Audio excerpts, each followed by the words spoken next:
नमस्कार मु हिमांशु आपन को स्वागत करुच्ची मो यूट्यूब चैनल हिमांशु क्रिएशन को। घर मरामती मिल सहायता। कैबिनेट बड़ निष्पत्ति घर मरामती और पक्का घर को वंचित परिवार को सहायता राशि देवे राज्य सरकार। 3000 रु 5000 टंका लेखा सहायता राशि जोगाई दिया। राज्य कैबिनेट यह निष्पत्ति संपर्क में मुख्यमंत्री नवीन पट्टनायक सूचना देइचंती।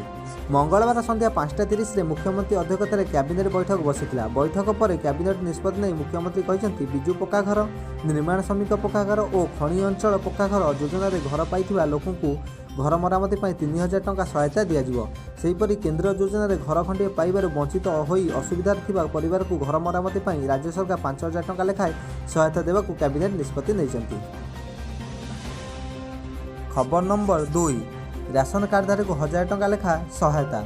जातीय खाद्य सुरक्षा और राज्य खाद्य सुरक्षा हिताधिकारी 1000 टंका लेखाएं जीविका सहायता मिल। हिताधिकारी बैंक अकाउंट को यही टंका सीधा सड़क पठाइब। विजु स्वास्थ्य कार्ड किंबा राशन कार्ड थिबा राज्यर 96 लाख परिवार को मोट 960 कोटी टंका दियाजिवो। एथिपाई राज्य सरकार 350 कोटी टंका मंजूर करिसेंती।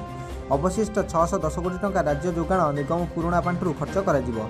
कोविड परिस्थिति राज्य सरकार यही आर्थिक सहायता प्रदान करने को निष्पत्ति नहीं। 7 दिन भितर यह प्रक्रिया शेष करने राज्य खाद्य जोगाण और खाउटी कल्याण विभाग निर्देश देइछंती।